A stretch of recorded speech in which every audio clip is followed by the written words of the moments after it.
Mga boss, ating pag-usapan yung viral ngayon.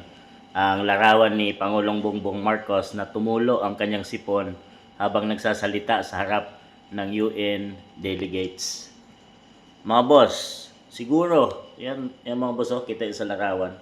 Siguro tumulo yung kanyang sipon dahil sa nanibago sa klima ng New York mga boss, dahil dito sa Pilipinas wala naman tayong ganong kalamig na temperatura. So pagdating doon siguro nanibago si PBBM, pero bukod diyan may mga sinasabing ito ay sintomas ng or ang paggamit ng ipinagbabawal mga boss.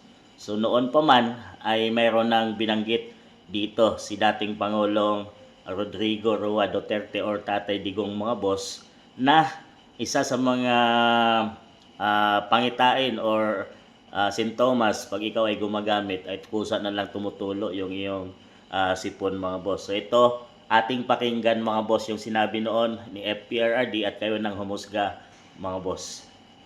Ay pag-ilanan sa adik mukalit ng ang sipon mukalit ng tulo. Hindi nila mapunggan. Sip on forever. Sana all. Di ba ka kung sa'y pag-ilanan sa adik? Yan mga boss, kung hindi nyo naintindihan dahil Bisaya ang pagkasalita ni Tatay Digong doon ay alam nyo ba kung ano ang sintomas daw na ikaw ay makikilala bilang adik? Yan ay yung sipon mo ay kusa na lang daw tumutulo mga boss. Yun ay noon pa sinabi ni Tatay Digong at tayo ngayon nga ay nakita natin sa katauhan ni PBBM.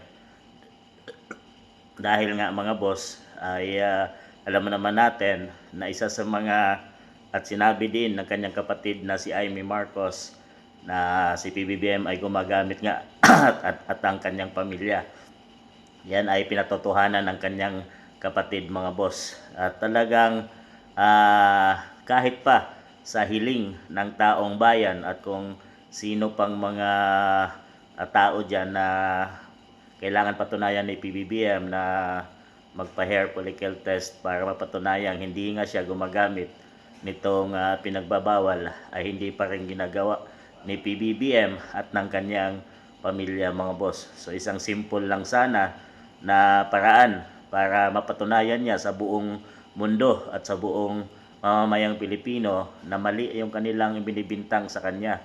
Pero hanggang ngayon ay hindi niya ginagawa ito at ayaw niya talagang gawin. Kayo mga boss, tama bang sinabi ni Tatay Digong na pag ikaw ay gumagamit ay kusa na lang tutulo yan, malalaman sa isang tao dahil kusa na lang tutulo or talagang malamig lang doon sa ibang bansa mga boss. So kayo nang humusga.